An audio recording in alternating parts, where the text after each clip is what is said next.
Bienvenidos, esto es La Batalla Legal, soy Hugo Mendoza y estamos por CTV Perú en canal 20.4 de señal abierta y CTV Perú oficial en redes sociales.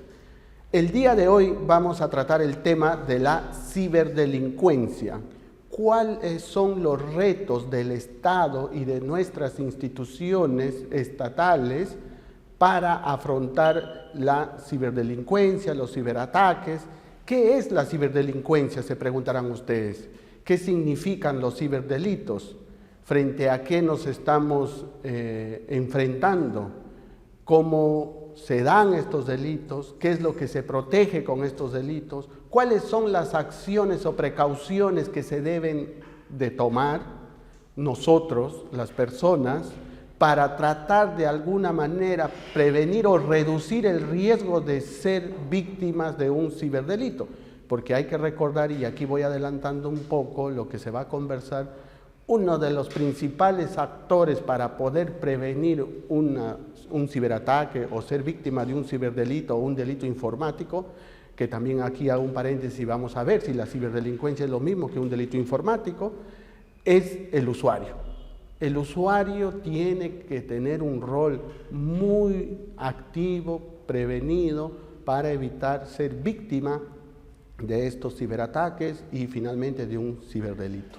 Para responder todas estas preguntas y poder entender un poco más de lo que es la ciberdelincuencia y todo lo que, a propósito, es importante resaltar que nos ha traído y nos ha acelerado, por decir de alguna manera, el desarrollo de muchos años esta pandemia, porque hemos entrado a un tema de la virtualidad, que dicho sea de paso, como por ejemplo en Estados Unidos, el tema de la presentación de escritos virtuales, comunicaciones virtuales, ya tienen muchos años atrás, pero que lamentablemente nosotros estábamos bastante atrasados. Pero la pandemia aceleró que nosotros podamos entrar a la virtualidad. Acuérdense que comenzamos a hacer reuniones virtuales, en los que estamos metidos en el tema de la administración de justicia, sean fiscales, jueces, abogados, empezábamos a tener audiencias virtuales y se mantienen aún. Finalmente, el Poder Judicial, uno de los avances que tuvo, también pudo digitalizar o terminar de digitalizar o agarrarlo en el camino, lo que es los expedientes, las notificaciones, la presentación de escritos, y todo eso ha traído cosas buenas, claro que sí, porque imagínense, antes para presentar un escrito solamente de, por decir un ejemplo, apersonar a un abogado, uno tenía que trasladarse de un distrito a otro, y si aún podía haber un caso en el interior del país, viajar o contactarse con un colega para solamente presentar un escrito tan sencillo como ese. Pero actualmente se puede hacer de manera virtual. Se gana tiempo, se gana economía y nos podemos hacer y somos más productivos. Esos son los beneficios. Pero ¿cuáles son los riesgos? Eso lo vamos a tratar ahora, y para el día de hoy, para tratar este tema, lo que les acabo de presentar, hemos invitado al doctor Carlos Caro, un abogado penalista con una trayectoria impecable, que dirige un estudio que actualmente está dentro del ranking considerado uno de los mejores estudios en materia penal, compliance y también en derecho corporativo dentro de nuestro mercado. Doctor Carlos Caro, muchas gracias por haber aceptado la invitación. Muchas gracias por la invitación, Hugo, y a CTV Perú. La pregunta que quería hacerle, porque conocemos de su trayectoria y de la especialidad y conocimiento que usted tiene en estos temas de las TICs, ¿no? de la tecnología, de la inteligencia artificial y de esta ciberdelincuencia que acabo de mencionar. La pregunta que quería hacerle, ¿qué es la ciberdelincuencia? Sí, mira, gracias por la pregunta. Este es un tema que es simple y complejo a la vez, ¿no? Es simple en la medida que podríamos nosotros decir que la ciberdelincuencia se concreta en todos aquellos delitos que se pueden cometer a través del uso de la tecnología. Es decir, la tecnología es el medio, no el fin, ¿no? ¿El medio para qué? Para robarte plata, para estafarte, para secuestrar tus cuentas, para poder violentar tu intimidad personal, la información, digamos, que puede ser lesiva de tu honor. Entonces, detrás de lo que es la ciberdelincuencia hay muchos bienes jurídicos. Así es. Y eso es lo que nos lleva a algunos penalistas a decir el delito o la ciberdelincuencia, el delito cyber o ciber, son delitos pluriofensivos, ¿no? Yo siempre me he opuesto a eso porque, en verdad, hay que ir concretando, ¿no? Hay delitos informáticos o delitos, digamos, ciber, que están relacionados con el patrimonio, otros están relacionados con la intimidad, etcétera, etcétera, incluso con la libertad sexual. Hay ejemplos de todo tipo. Entonces, el tema central es el medio. ¿Cómo regulamos el uso de los medios tecnológicos para evitar que estos delitos se cometan? Correcto. Ahora, quería hacer, apelando a su conocimiento que tiene al respecto, revisábamos en algún momento, revisaba mi persona en algún momento los delitos informáticos. Nosotros tenemos regulado los delitos informáticos en una ley especial sobre delitos informáticos. Y antiguamente, si cabe el término, porque ya estamos en una era mucho más desarrollada a nivel de la tecnología, estos delitos informáticos que se regularon en aquel momento siempre tenían, como usted dice o acaba de mencionar, para coger esta palabra, los medios. ¿Cuál era el instrumento para cometer un delito informático? Era el computador, ¿no?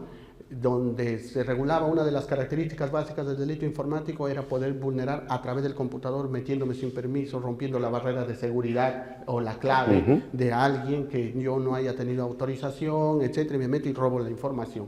Pero tenía que hacerlo por medio de un computador y es prácticamente, por decirlo de una manera sencilla, donde yo tenía que coger un computador, una laptop o un ordenador, como lo quieran llamar, de una persona X y yo tratar de vulnerar las barreras de seguridad de esa computadora.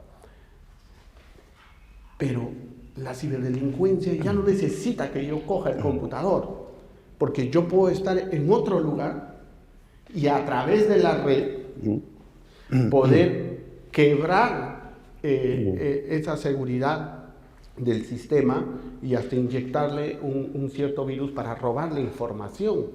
¿Y hasta qué punto es correcto hablar o decir que los delitos informáticos no son o no serían los mismos que los ciberdelitos? Porque ya estamos hablando de la red, ¿no? Hacer una distinción más especializada entre qué es la red, qué es el ciberespacio, ¿no? Y lo internet. Cuando los delitos informáticos, repito, eran pensados en el ordenador y en el computador. Sí, claro. Mira, súper importante lo que tú mencionas por lo siguiente, ¿no? La computadora en los años 80 se convirtió en una herramienta para poder interconectarnos y almacenar información. Entonces, habían dos beneficios, ¿no? El almacenamiento de la información, básicamente lo que era data estructurada o tabulada, y por otro lado, lo que era la interacción. Porque yo podía transmitir información, no por internet, pero sí un disco duro, un disco informático, esos discos, ¿no? Un disquete, ¿no? Y transmitía la información de esa manera y me la llevaba donde yo quería. Así es. Eso cambia completamente con el internet, porque cuando el internet se prolifera en los años 90, entonces ya empezamos a interactuar y empieza a darse lo que un profesor del MIT denominaba la muerte de la distancia, ¿no? Es decir, la distancia se acorta. Las primeras videollamadas, tú recordarás que habían en los años 90 por Skype. Claro. Empezamos a interactuar y ya no solamente se convierte en un centro de almacenamiento de información, sino de interacción en términos generales. Y eso ha explotado en los últimos años, especialmente con las tecnologías del Internet of Things o Internet de las cosas, ¿no? Puedes usar un celular, puedes usar una tablet, puedes usar una computadora, una notebook, puedes usar cualquier tipo de herramienta que esté interconectada. Estas cámaras podrían estar ahorita interconectadas y estar captando, digamos, la información y transmitirla al mundo. Entonces, no se necesita una computadora, como tú bien has dicho. Entonces, la informática es una de las herramientas, evidentemente, a través de las cuales se puede cometer delito, pero hay muchísimas más tecnologías, ¿no? Hoy en día, al punto que podríamos hablar de una evolución de tres momentos, ¿no? El Internet propiamente, o la interconexión puramente de computadora, PC. En segundo lugar, podríamos hablar de lo que es la comunicación o interacción entre computadoras y seres humanos, el Internet de las cosas, básicamente. Prácticamente hay 5 o 6 dispositivos por cada ser humano que hay en la Tierra, interconectados.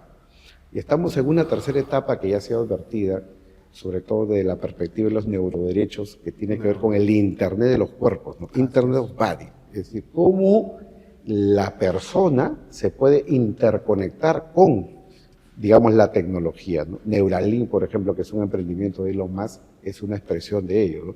No estamos en ese nivel acá, estamos Claro, ahorita en el nivel 2, pero es lo que vamos a llegar. y aún así es una guerra que yo creo que no estamos ganando.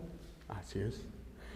Algo muy importante que usted ha señalado y creo que queda claro que los delitos informáticos vistos como lo acabamos de conversar y así está regulado en nuestro país, creo que con lo que acaba usted de profundizar y señalar muy claramente, tiene que ser reformulada, tiene que ser modificada. Porque ya no estamos frente a un delito que utilizamos el computador, como usted bien ha señalado, para sacar la información mediante la vulneración del sistema de seguridad, para extraer mediante un DVD, un disco duro o un disquete, sino ahora se utiliza el ciberespacio. Y sobre todo quiero resaltar el tema que usted acaba de señalar, que dice la distancia. La distancia podríamos decir que se ha acortado al nivel cero. Sí, prácticamente, ¿no? Ahora hoy en día podemos interactuar con cualquier persona del mundo en tiempo real, con una interconexión de alta calidad a través de la banda ancha. Entonces, tanto como que puedo, y hay casos que ya se han formulado, tú que eres penalista, lo tienes seguramente muy bien mapeado, de, por ejemplo, la comisión de delitos de acoso sexual en el metaverso. En el metaverso. O sea, a través del avatar tú te interconectas y si hay una persona, hombre o mujer, con un casco de realidad virtual que además genera impulsos eléctricos, un tocamiento indebido al avatar puede significar un impulso cerebral a través del casco. Claro. O sea, en ese nivel tecnológico estamos, que seguramente se va a multiplicar en los próximos años, pero todavía estamos nosotros en lo que es regulación atrasados, muy atrasados, tanto en la parte penal como procesal, para poder descubrir y perseguir estos casos. Mire, ¿y por qué le decía este tema de distancia cero es muy importante y que tenemos que responder a estos avances de la tecnología? Porque en términos sencillos, para que nos entiendan los que nos están viendo, en términos de comportamiento, los delitos, porque estamos hablando de ciberdelincuencia, de ciberdelitos, para los que nos están viendo, o sea, es una modalidad de delito esto que se hace y se utilizan las tecnologías, el ciberespacio, el internet, todo para cometer estos delitos. Pero hay que saber que, convencionalmente hablando, los delitos, ¿cómo se cometen? Con un comportamiento, con una acción que un ser humano materializa para ejecutar un acto ilícito, ejemplo, matar, robar, etc. Pongámonos esa idea en un ciberdelito. Ese comportamiento ya no va a existir, por eso decíamos la distancia se acorta a nivel cero. Ejemplo, ya no es necesario que una persona o el ciberdelincuente, porque incluso ahora vamos a conversar un poquito, podemos calificar cibersociedad, ciberdelincuentes, cibernautas, ¿no? Ciberexpectativas sociales, cibercomportamientos, porque ya estamos en un nivel de tecnología tan avanzado. Entonces, retomando el ejemplo y el comentario, ya no es necesario que un sujeto determinado venga a nuestro territorio nacional a cometer ese ciberdelito. Lo puede hacer de cualquier parte del mundo. Por eso decíamos que la distancia se ha acortado a nivel cero. Entonces, ¿cómo respondemos frente a ese problema, ¿no? Frente a esa nueva característica de comisión de delitos? Repito, ya no se necesita estar aquí. Puede estar en Alemania, puede estar en Hungría, puede estar en Asia, en África, en cualquier lugar del mundo y cometer el delito metiéndose a través del ciberespacio para quebrar una barrera de seguridad del sistema. ¿Cuál es el reto ahí? Muy interesante la pregunta y acá yo creo que hay que marcar una línea, ¿no? Tú dijiste al principio que gran parte de estos delitos se comete a través del comportamiento de la propia víctima.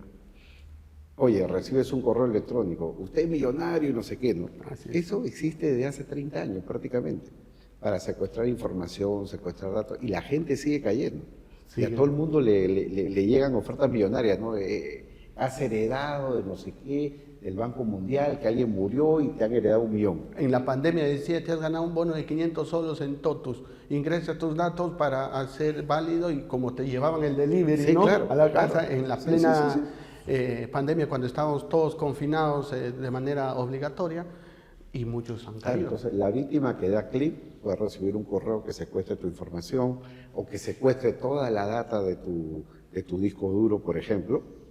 Son los casos más comunes, ¿no? Aterrizando ya en lo que es Perú, los casos más comunes de ciberdelincuencia tienen que ver con la ruptura de los mecanismos más elementales de seguridad. O sea, no estamos a nivel hacker, ¿no? Como puede ver alguien que secuestra información de la NASA o del FBI, o sea, no estamos en ese nivel. Hay hackers, pero el mercado peruano es un mercado tan pequeño, claro, que en verdad la ciberdelincuencia es menuda, ¿no? Es menuda. Es menuda aún. Y han habido casos importantes, por ejemplo, de ciberataques a bancos o entidades públicas, claro, pero que no han tenido mucho impacto público porque a las propias entidades no les gusta revelar eso. Yo recuerdo el caso de un banco, no puedo mencionar por secreto profesional cuál es, claro, un banco importante, de los Tier 1, digamos, top 5, que tuvo un problema de ciberseguridad y habían hecho una clonación de tarjeta de crédito a través de su propio proveedor. ¿Cuál fue el problema ahí? No tenían el incentivo para denunciar porque decían, se enteran que hay esto de acá, vamos a generar un doble efecto, inseguridad, pánico financiero. Claro, correcto. Y por otro lado, la motivación a los delincuentes, decían, mira, acá hay brecha de seguridad, ¿no? Entonces, ese tipo de cosas son acá todavía muy circunstanciales. Lo que más hay es la ciberdelincuencia menuda, ¿no? Te secuestro una clave, saco información tuya de lo que pueda significar fotografías, videos, la información de tu correo, clave de seguridad, de tu cuenta corriente y empiezo, ¿no? Te robo el celular, le cambio el chip y te vacío el yape, ¿no? 500 soles, ¿no? Es muy menudo todavía, pero no hemos visto acá en Perú ciberataques de tal trascendencia que, por ejemplo, te eliminen, o por lo menos por un tiempo, la información de la SUNAT. Correcto. O te eliminen la información del sistema médico. No hemos visto todavía eso y podría pasar sin duda. Es un riesgo que hay que anunciar. Algo resaltar ese aspecto, pero para no olvidarme la idea, quería hacerle una pregunta, lo pongo en la mesa, sobre los efectos penales de esta nueva modalidad de delitos, la ciberdelincuencia, sobre la aplicación de la ley penal en el espacio. Dicho eso, para resaltar lo que acaba de mencionar, usted dice de manera clara, y comparto, todavía la ciberdelincuencia en nuestro país se está dando de un nivel básico, se puede decir, menuda, no tenemos un nivel de ciberataque contundente, de mayor trascendencia, como acaba de señalar. Pero la importancia de tratar este punto y de que tenga que existir una mejor regulación y tomar nosotros nuestras precauciones, las instituciones privadas y públicas, no es, repito, como tratar otros delitos convencionales. Ejemplo, ¿no? Como usted decía, para que se me entienda, todavía estamos en un nivel menudo y no podríamos decir nosotros, no, todavía hay que esperar que se desarrolle para recién tomar nuestras precauciones. No, porque como estamos hablando, como estamos en un nivel de comisión de delitos muy sofisticados, que se utiliza la tecnología, el ciberespacio, podríamos decir que estamos al mismo nivel de vulnerabilidad desde el país más desarrollado. Nosotros, por más que no fuéramos muy desarrollados, pero estamos al mismo nivel. Esto es, como sabemos, la ciberdelincuencia cruza fronteras muy fácilmente. Como decía hace un momento, se puede cometer un delito desde cualquier parte del mundo. Entonces no podemos tener esa paciencia de poder decir, no, todavía recién aquí no está muy sofisticado. Está sofisticado en el mundo y somos vulnerables. Y tenemos que tomar acciones al respecto. Porque si no, como usted bien ha señalado, han habido ataques a instituciones públicas, sí, al Ministerio del Interior, si mal no recuerdo, en ese momento que se había metido un hacker, claro, y estaba amenazando y en el comercio salió todo. Sí. Entonces, eso es complicado y eso es muy delicado. Entonces, ¿cuáles son las barreras de seguridad? ¿Cuáles son las prevenciones de la protección de estos datos? Repito, se darán de manera menuda aún, pero en cualquier momento se puede dar de una manera muy trascendente en el tema de la SUNAT, como vamos a ver más adelante también. Entonces ahí yo creo que se tiene que regular de manera, y el Estado pues llamar a las personas especializadas en este campo para que puedan ayudar a mejorar sus sistemas de seguridad y sobre todo también hacer un cambio normativo en la regulación de los delitos y ya no solamente estar combatiendo, porque también es una combate, si se quiere, ineficaz con esta ley de delitos informáticos, cuando estamos hablando que esto ya quedó desfasado y estamos frente a la comisión de delitos mucho más sofisticados. Retomando la pregunta, la aplicación de la ley penal en el tiempo, con este tema de la ciberdelincuencia y los ciberataques, como acabamos de decir, puede ser de cualquier parte del mundo. ¿Cuál ley penal se aplica. Claro. A ver, si estamos hablando de temas que implican ciberataques o ciberdelitos que se pueden cometer a distancia, como sabemos, la regulación peruana, como la de muchos países, se rige por el principio en términos generales de ubicuidad, lugar de la acción, lugar del resultado. Entonces, en teoría, si alguien hace un ciberataque contra mí desde la China, yo podría procesar al delincuente en Perú. La pregunta es si tengo la información para procesar al delincuente en Perú. Es un problema, en verdad, procesal. Es un problema de descubrimiento y probatorio. Ese es el problema central. Y acá yo quiero poner el acento en lo siguiente. Usted ha estudiado que más del 90% de los delitos informáticos se puede prevenir con las mínimas seguridades que puede tomar la víctima. Es decir, los grandes ciberataques requieren grandes conocimientos especiales, grandes hackers, personas que tengan esa capacidad de poder vulnerar tu información.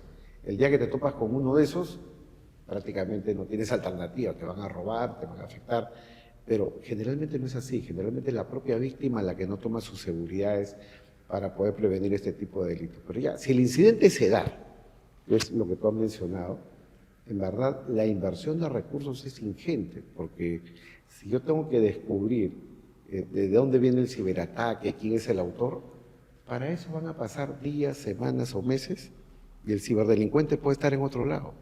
Es más, puede haber usado un VPN y aparentar estar en Rusia cuando en verdad lo tenías en Huacho. Eso es muy Entonces, importante. hay tantas formas de encubrir y hacer difícil la persecución que la razón por la cual la mayoría de gobiernos viene trabajando en lo que es ciberseguridad es a través de dos mecanismos. El tema de lo que es la prevención, y eso es trabajar básicamente con las empresas, las entidades públicas y privadas y armar toda una red, digamos, para compartir información.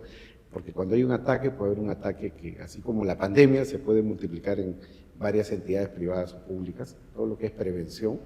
Y en segundo lugar, todo lo que es el proceso de tratamiento de incidentes, para que haya colaboración en términos reales. Pero ojo, mira, esto es súper importante porque este es un mecanismo colaborativo que no necesariamente pasa por los tribunales. Es un tema de ingenieros, comparten información. Es como que, oye, están lavando plata acá, vamos a paralizar acá y congelar, igual acá. Hay un ciberataque importante, vamos a actuar acá. Pero es difícil llegar a eso porque eso es para los casos solamente más grandes. Claro. Entonces, hay algo muy importante. Lo que usted acaba de señalar, y es en el tema probatorio. El ciberdelincuente, el hacker, como dice, puede simular y de alguna manera, ahí hay un tema de autoría para identificar al autor, puede simular estar en Rusia, pero como bien señala usted, está en Huacho. Eso es otro problema que nosotros tenemos para afrontar en la identificación del sujeto activo. Porque está en Rusia, aparenta estar en Rusia, pero bien en realidad está en Huacho. Entonces ahí tenemos otro reto, el tema probatorio. ¿El Perú está preparado para poder identificar a ese nivel al verdadero responsable, al autor de un ciberataque de esta característica que dice simular estar en Rusia, tomando su ejemplo, cuando en realidad está aquí cerca en Huacho? Mira, en teoría sí, porque no se requiere, digamos, grandes herramientas para poder descubrir eso. Lo que se requiere es inversión de recursos públicos para eso. Entonces, todos sabemos, los penalistas, que hay una unidad especializada de delitos informáticos, la famosa Divindad, que le presta servicio, digamos, a la comunidad, descubre algunos casos y los persigue. Pero a mí me parece de que todavía su actuación necesita ser potenciada. Así es. Y eso implica trabajar con ingenieros, no con policías, sino exacto, con ingenieros que tienen que trabajar ahí prácticamente las 24 horas del día, porque en verdad la flagrancia es la única posibilidad prácticamente de descubrir un delito.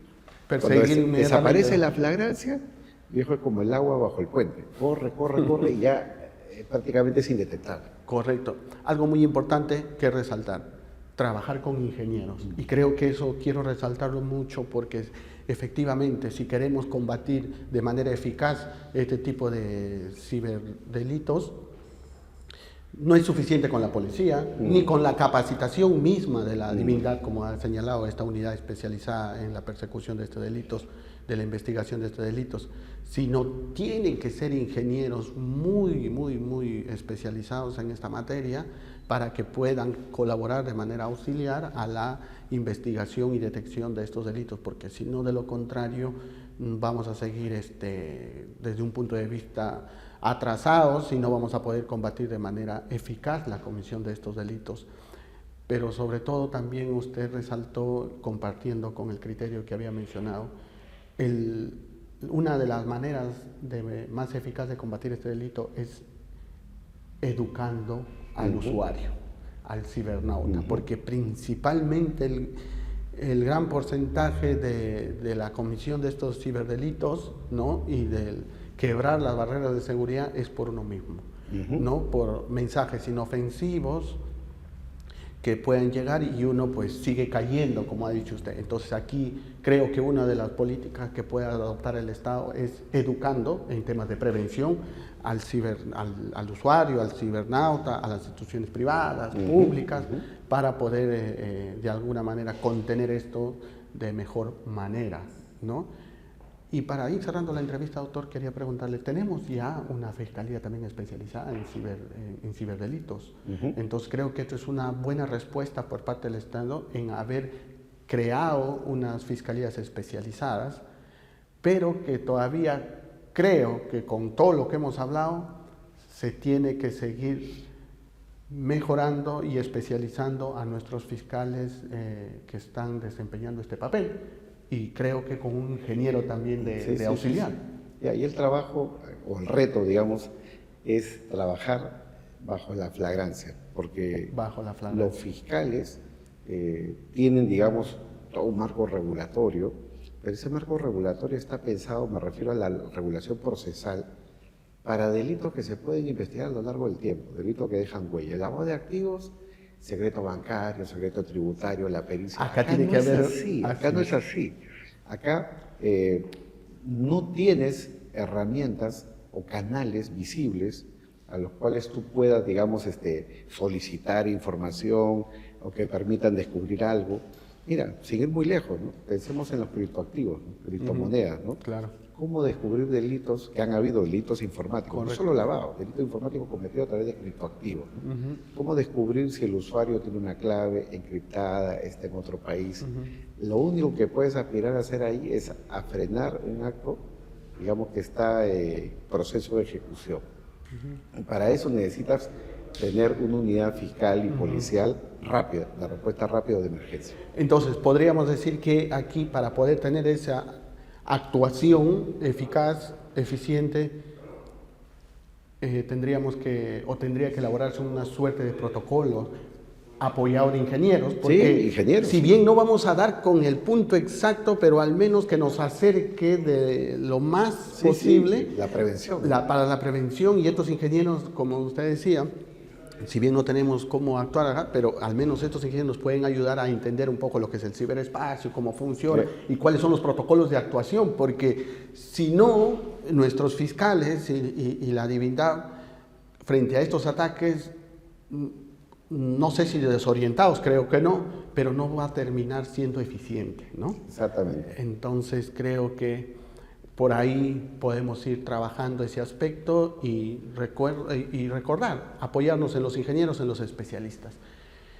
Muchas gracias, doctor, por haber estado en nuestro programa y habernos compartido sus ideas, reflexiones con la experiencia que usted tiene. En otra oportunidad, encantado de poder hablar, incluso hasta ya se habla de los programas de cumplimiento, de los Compliance 5.0, ahora también de la responsabilidad también del robot, ¿no? Claro, de la responsabilidad penal del robot. Artificial, claro, sí. Entonces, ¿hasta qué punto vamos a llegar también con seguir evolucionando en lo que es en materia penal y la responsabilidad penal, ¿no?, que en toda sociedad tiene que existir, evolucionar y para poder perseguir de manera eficaz y eficiente el delito? Gracias nuevamente, doctor. Muchas gracias, buen día, hasta luego. Bueno, vamos a una pausa comercial. Estamos en CTV Perú, canal 20.4 de señal abierta y CTV Perú oficial por redes sociales. Esto es La Batalla Legal. Regresamos.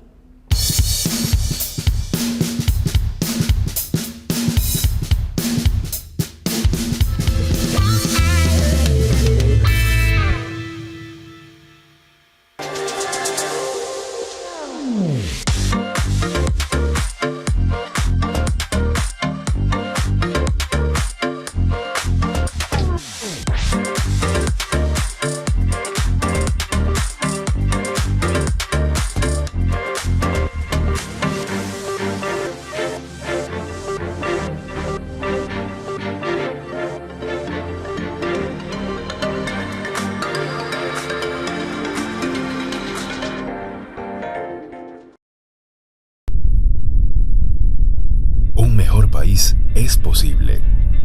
Sí, es posible, porque de las crisis siempre nacen oportunidades. Y este es nuestro momento para tomar decisiones, de generar un cambio, de forjar nuestro futuro y ser el profesional que el país necesita. Creemos en lo que creamos, porque contamos con la tecnología y herramientas digitales para potenciar tu talento, el equipamiento más moderno y la infraestructura adecuada en cada una de nuestras carreras. Con profesionales del más alto nivel, garantizando tu formación como profesional altamente calificado. Virtual o presencial, estamos preparados para ayudarte a alcanzar tus sueños y a construir tu futuro. ¿Es posible un mejor país? Sí, y está en tus manos. CPEA, 47 años formando profesionales líderes.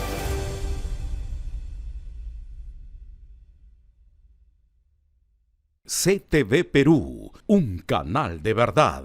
La investigación periodística, los mejores destapes y entrevistas exclusivas con Claudia Toro y una variada programación de cultura, música, gastronomía y entretenimiento en CTV Perú, un canal de verdad. Sintonízanos en los 20.4 de señal abierta para toda la capital. Televisión gratuita para todos los peruanos. Además, en www.ctv.pe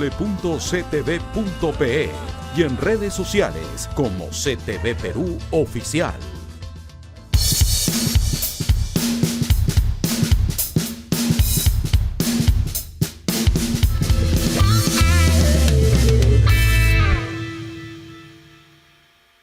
Regresamos de la pausa comercial. Estamos por CTV Perú 20.4 de señal abierta. Esto es la batalla legal y el día de hoy estamos tratando el tema de la ciberdelincuencia, los ciberdelitos, como una modalidad nueva, actual de la comisión de delitos, ¿no? De actos ilícitos que son cometidos por aquellas personas que tienen un nivel sofisticado, si cabe el término, de conocimiento, porque no es un delito cualquiera, como concluimos con nuestro primer invitado.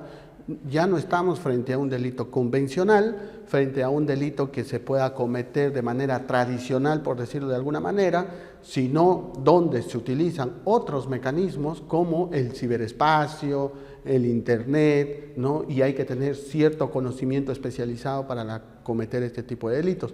Y sobre todo, también que nosotros como usuarios, denominados cibernautas, también instituciones públicas y privadas, hasta qué punto estamos en un nivel de vulnerabilidad y cuál es nuestro rol.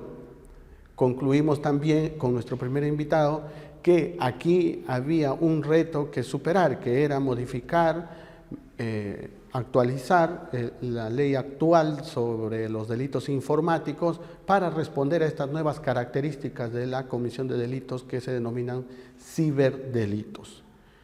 Teníamos un caso que habíamos escogido para analizar el día de hoy, pero también vimos con nuestro primer invitado otro caso que también fue muy importante sobre el ataque al Ministerio del Interior por un hacker, donde realmente movieron los cimientos del sistema de seguridad del Ministerio del Interior, porque este hacker amenazaba incluso con mostrar y sacar a la luz información clasificada.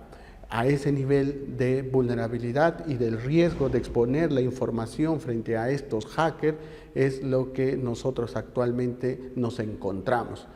De la SUNAT, como les decía, también hace poco salió en el diario El Comercio que había sido víctima de suplantación, ¿no? Se habían cometido estafas a través de la SUNAT mediante la modalidad de suplantación. Y es por eso que habíamos escogido para poder hablar un poco sobre este tema de los ciberdelitos, para que ustedes puedan educarse un poco, poder conocer un poco más y tomar las precauciones también frente a esta modalidad de comisión de delitos para que puedan evitar ser víctimas de estos ciberdelincuentes.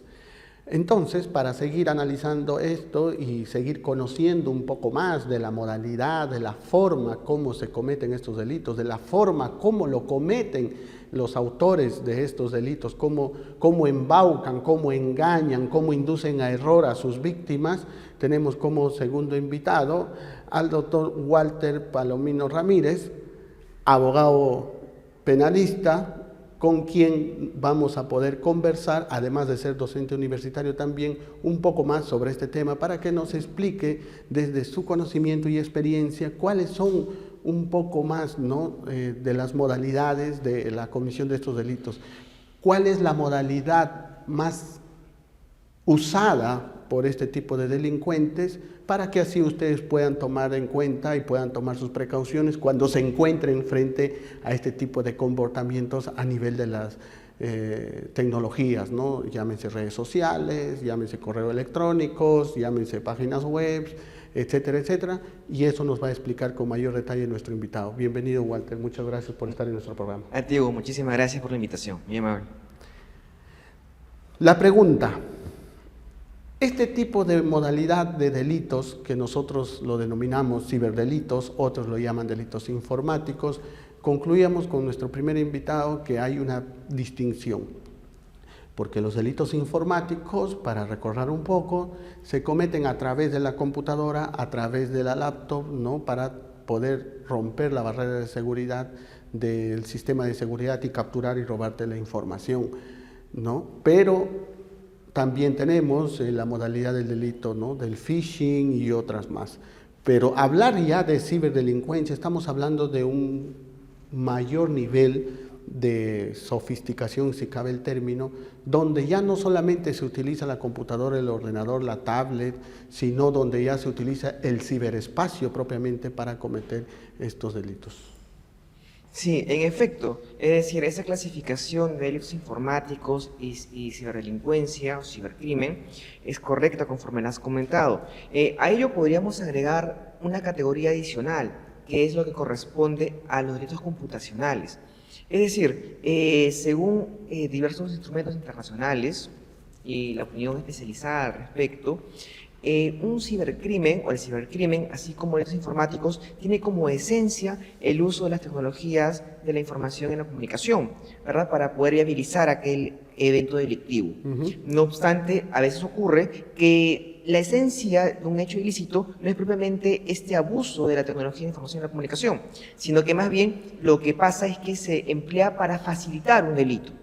Entonces, aquellos delitos clásicos que se viabilizan a través de aparatos como computadoras u otros, correcto, reciben la denominación como delitos computacionales. Es decir, es un delito clásico que se puede emplear sin aquel medio informático, por supuesto, pero estos se emplean a veces para facilitar su realización. Entonces, podríamos hablar de delitos computacionales, delitos informáticos y cibercrimen, ¿no?, o ciberdelincuencia. Correcto. ¿Cuál es la modalidad más usada de los ciberdelincuentes para cometer estos tipos de delitos? Bien, eso es una muy buena pregunta. Lo que pasa es que dependiendo del sector en el que nos encontremos, van a haber una u otras modalidades más o menos empleadas. Por ejemplo, en el ámbito empresarial, una modalidad muy usada es lo que corresponde a la suplantación de identidad. Esto es, por ejemplo, algunos ciberdelincuentes suplantan la identidad de una persona jurídica. Dan cuenta de oportunidades laborales, dan cuenta, por ejemplo, también de lo que podría ser la venta de algunos productos, maquinarias, entre otros. En el sector minero ocurre muy recurrentemente que algunos ciberdelincuentes hacen pasar como empresas mineras formales y ponen a la venta supuesta maquinaria o ofertan puestos laborales. Y lamentablemente estas personas que creen que se encuentran dentro de un escenario propiamente de oportunidad laboral o de una oportunidad de negocio, creen adquirir estos bienes o estar postulando a un puesto laboral, dan dinero y finalmente cuando van a reclamar el puesto o a pedir la maquinaria, pues la empresa desconoce aquello porque no estaba involucrada en ningún sentido. Entonces aquí hablamos de una suplantación de identidad por un lado, y en adición a esto también se podría haber realizado el delito que se llama de fraude informático, que es una especie de estafa a través, pues, de los medios informáticos. De los medios informáticos. Y aquí hacer una aclaración, dos cosas para no olvidarme como como una modalidad ya que vamos adoptando en el programa. Primero, la primera pregunta, antes de mi comentario para no olvidarme, es, frente a estas modalidades que acabas de mencionar, ¿cuál es el modo de comportamiento, cómo debe actuar la persona, el cibernauta, el usuario, al quien le llega este correo? Hecho esa pregunta, no quería dejar pasar a hacer el siguiente comentario sobre lo que acabas de hablar, el fraude informático, que es una modalidad de estafa a través de los medios informáticos. Si bien los delitos informáticos, como se ha regulado y está regulado en nuestro país, responden de alguna manera a las tecnologías, pero no podríamos confundir delitos informáticos con ciberdelitos. Lo que sí podríamos hablar es que los ciberdelitos, o dentro de los ciberdelitos, están incluidos los delitos informáticos, pero que hay que tomarlo con pinzas cada uno, porque cada uno tiene su propia sofisticación, su propia característica muy especializada. Entonces, resumiendo, ciberdelitos como modo general y delitos informáticos como parte de los ciberdelitos, pero no son lo mismo.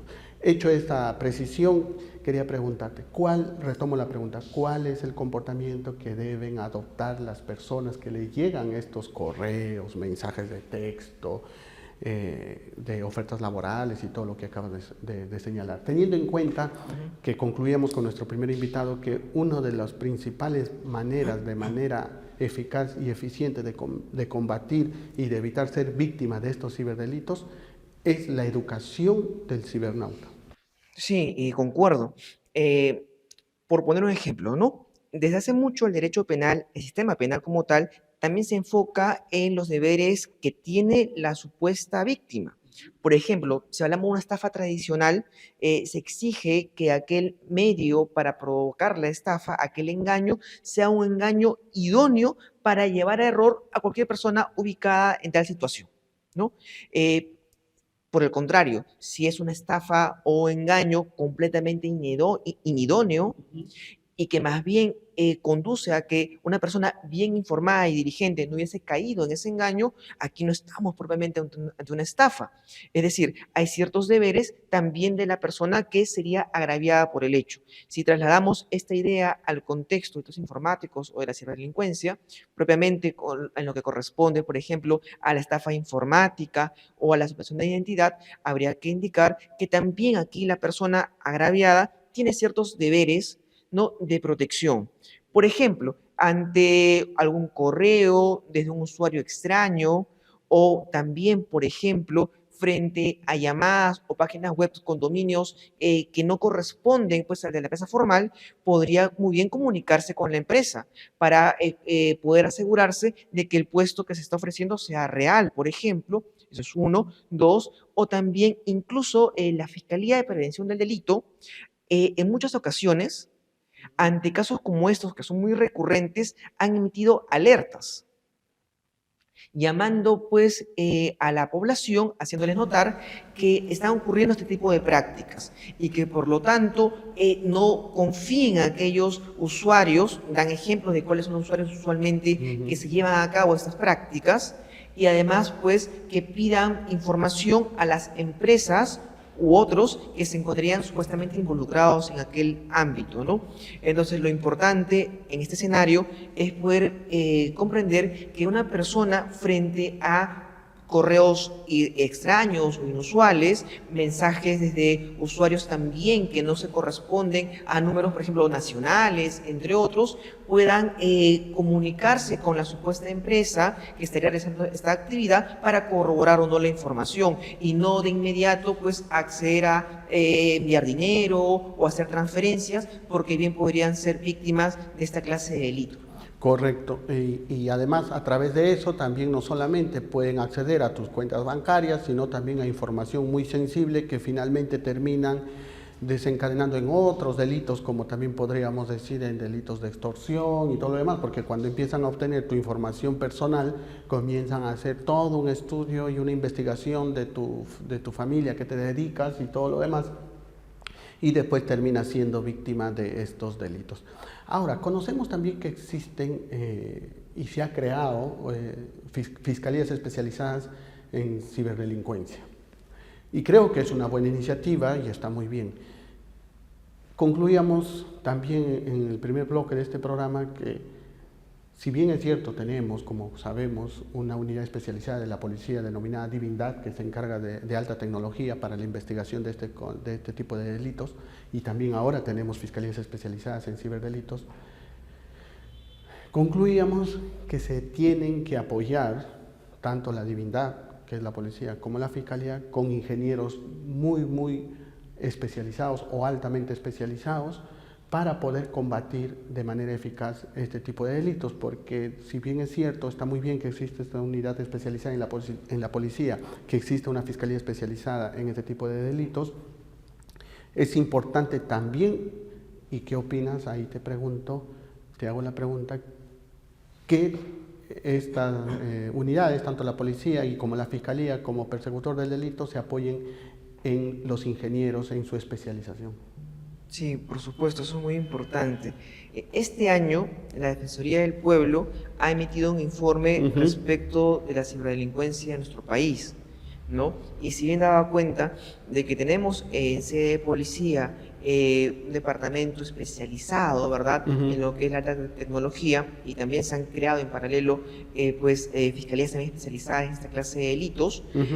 Lo cierto, y también se muestra en aquel informe, es que en muchas ocasiones la logística con la que cuentan estas autoridades no es la más adecuada frente a la realidad actual de la ciberdelincuencia.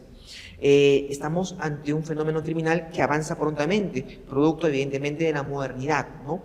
Entonces, a veces ocurren, por ejemplo, que hay actos delincuenciales que no se pueden dilucidar tan rápidamente. Siguiendo con el ejemplo de lo que sucede en el sector empresarial, se ha querido por bastante tiempo que las investigaciones relacionadas a esta suplantación de identidad o estas estafas informáticas puedan dar con los autores de este delito.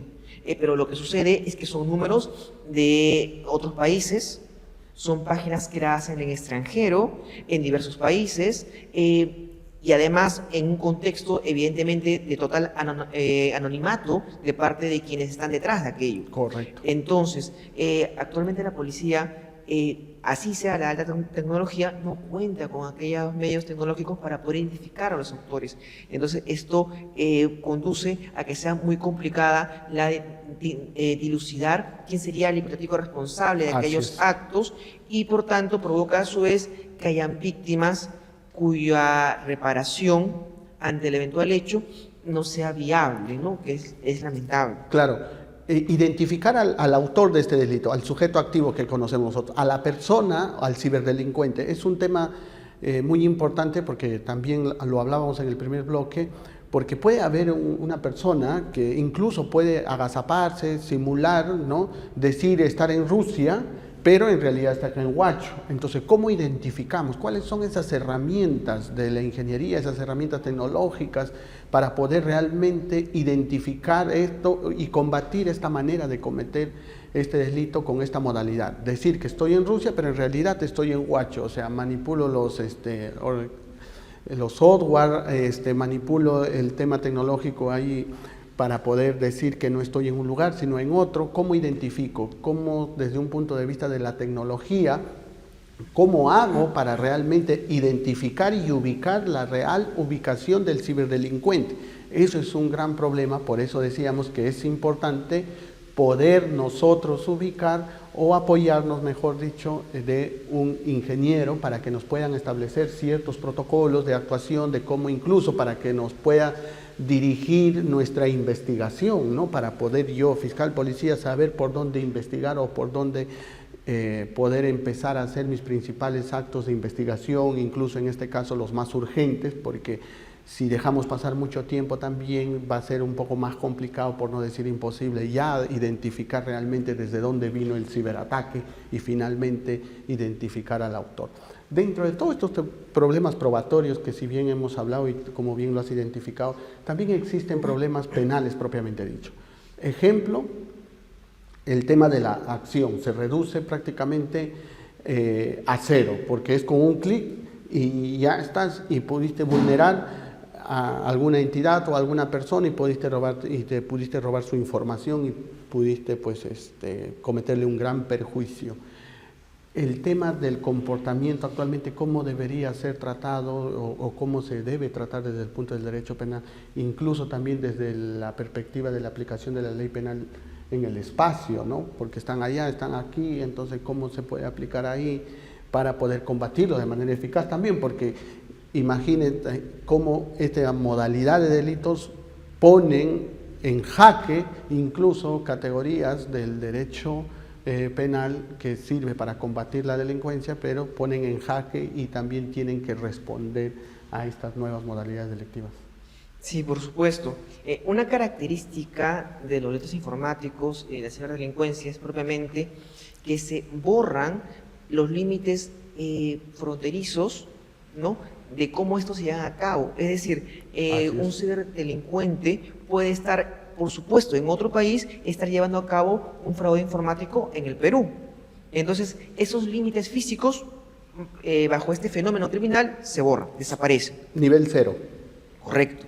Entonces, y aquí cobra mucha importancia lo que estabas mencionando, respecto de que la policía evidentemente tiene que mejorar, tiene que ser mejorada en el aspecto logístico para contar con todo un grupo de expertos que puedan identificar el IP, ¿verdad?, de donde se realizaron las acciones supuestamente criminales, y además los pasos a seguir para poder detectar con el presunto autor o autores de este evento criminal. Recordemos además que la ciberdelincuencia muchas veces está también concatenada con lo que es la criminalidad organizada. Entonces puede existir todo un aparato criminal que tenga un brazo especializado en tal clase de delitos. Correcto. Y frente a eso, evidentemente el Estado no puede quedarse detrás, tiene que tener un cuerpo especializado en la policía y en la fiscalía que pueda hacer frente a tal clase de fenómeno criminal. Ahora, bajo este entendido, ¿cómo la policía puede actuar y de qué manera la Fiscalía puede llevar a cabo su investigación respecto a los actos que se realizan? Pues en el Código Penal se establece muy claramente que nuestro país es competente para poder evaluar e investigar y procesar a personas que cometan delitos donde se realice la acción delictiva o donde ésta se provoque o produzca efectos.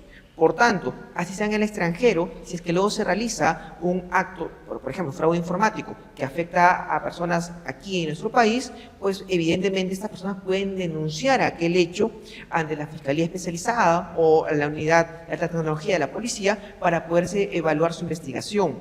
El problema aquí, el serio problema aquí, es sobre todo si es que contamos o no con la tecnología para poder dilucidar e identificar a las personas involucradas, ¿no? Es el principal inconveniente. Por ejemplo, en delitos no propiamente de ciberdelincuencia, sino en otra clase de delitos, donde se quiere acceder, por ejemplo, al celular.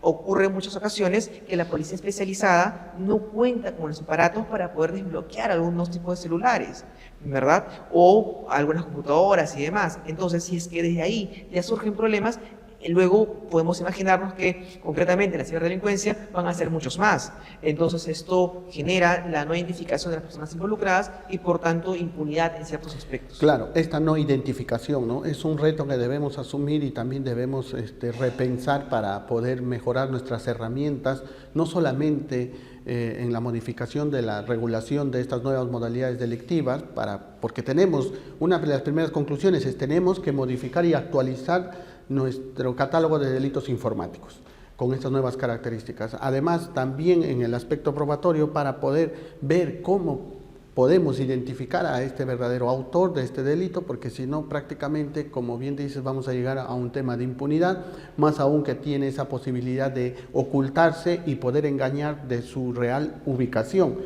porque si no, queda sin sentido también la aplicación de esta ley penal en el tiempo, porque como bien señala, se puede aplicar donde se genera el efecto o también de donde se dio el ataque. De donde se genera el efecto está clarísimo en el Perú, pero la idea es cómo lo identificamos y de dónde lo encontramos, y más aún para poder incluso emitirle una sanción penal va a ser mucho más complicado.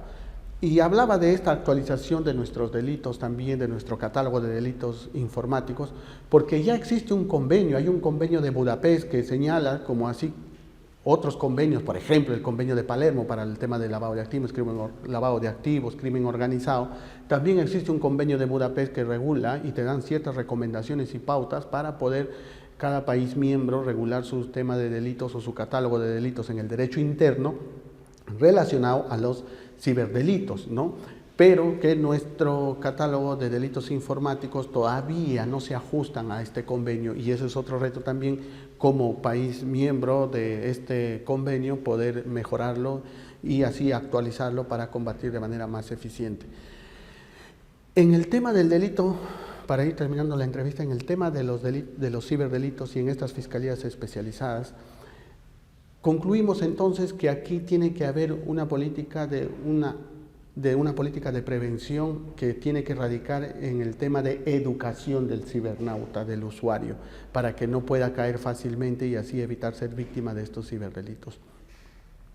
Pero a la vez también, como bien ha señalado, tener cuidado, y para eso es la educación, al momento de entrar y revisar los correos, identificarse, cerciorarse que realmente viene a ser un correo o una página web o una oferta oficial, no ser tan incautos para poder aceptar este tipo de correos y ser víctimas. Todo esto que se ha venido desarrollando en estas últimas décadas ha cobrado importancia, sobre todo también por el desarrollo de la tecnología y la capacidad de poder cometer estos delitos a través del ciberespacio, y por eso ha cobrado relevancia la protección de datos. ¿Cómo está la protección de datos actualmente regulada en nuestro país? Ha ido mejorando, eso hay que reconocerlo, siguiendo un poco a Europa, ¿no?, sobre la protección de datos. Las instituciones estatales, las instituciones privadas ya tienen una política de protección de datos, porque te advierten y también te piden tu consentimiento para el uso de datos o no. ¿Por qué? La pregunta es muy importante esta protección de datos. ¿Por qué se ha hecho o se ha elevado a esa categoría de incluso existir una ley de proteger los datos de la persona? Sí, correcto. Bueno, en realidad de lo que mencionas hay varios aspectos muy importantes, ¿no? El interés a proteger detrás de lo que viene a ser los delitos informáticos o la ciberdelincuencia es la seguridad de la información. Correcto. Bien, ese es el bien jurídico, si se le conoce en derecho penal, o interés que se está tutelando. Entonces, por ejemplo, dentro de la gama de delitos que has indicado muy bien, podría adicionarse otro más. Nosotros actualmente tenemos el delito de intrusismo informático, que se provoca cuando un agente, un sujeto activo del delito, ingresa a un sistema informático quebrando las claves, o esto es la medida de seguridad, o excediendo las facultades que tenía al respecto, ¿no? Sería muy adecuado que se pueda crear lo que viene a denominarse el mero intrusismo o hacking blanco. Esto es cuando alguien se introduce al sistema informático más allá de la violación o no de claves, pero para provocar, digamos, un grave daño o alteración de los datos informáticos en ese contexto, ¿no? Entonces eso podría ser también una norma que se podría adicionar. No solamente el intrusismo que implica la vulneración de claves, sino aquel que se realiza incluso sin aquel marco. Ahora bien, respecto de ese entendido, respecto a lo que podemos mencionar como protección de datos, es claro que en una sociedad como la nuestra, una sociedad moderna, donde los contactos son basados en la confidencialidad muchas veces y en el anonimato, es evidentemente necesario proteger los datos personales de cada persona. Imagínate que los datos fueran divulgados abiertamente, pues podría provocarse lo que ya se está realizando, que a veces puedan emplearse para estafar a través de medios informáticos a diversas personas, coaccionarlas o extorsionarlas. Es por esa razón que en nuestro país, tanto lo que es la seguridad de aquellos datos, como también incluso su modificación por parte de persona legitimada es sumamente importante. La ley de protección de datos prevé aquellos supuestos y viabiliza, ¿no?, que la persona interesada pueda acceder o pueda variar los datos, claro está, con autorización, pues, ¿no?, de la autoridad correspondiente. Claro, entonces podríamos decir que la protección de datos tiene su principal fundamento en que, valga la redundancia, ¿no?, nuestros datos, al ser propios, es parte de nuestra intimidad, y para divulgarlo tienen que tener nuestro consentimiento, y entre esos datos está el correo, ¿no?, para que puedan usar y mandarte la promoción, porque también al ser el correo el de uso personal también cobra relevancia como parte de nuestro derecho a la intimidad, de poder usarlo de manera exclusiva y no ser expuesto. Más aún creo que también cobra relevancia porque nuestros datos personales, al ser datos muy personalísimos, también al verse expuestos, también nosotros nos hacemos de alguna suerte vulnerables y nos exponemos a ciertos riesgos. Por eso es la importancia de la protección y no se puede divulgar de manera tan simple y tan irresponsable, porque finalmente terminamos siendo víctimas de este tipo de delitos, como bien señalas. Y es lamentable en este aspecto citar pues lo que existe, ¿no? Hay un mercado negro donde te venden los datos de todas las personas y uno se consigue números de teléfono, se consigue direcciones, se consiguen muchos datos que realmente permiten a estos delincuentes poder vulnerar tu sistema de seguridad personal y poder ser víctima de este tipo de delitos. Pero también hay que decir que existe una política nacional de ciberdefensa para la protección de datos, pero que, como hemos visto aquí actualmente, tienen que superarse, mejorarse, actualizarse para poder tener mayor eficiencia en el combate a la ciberdelincuencia.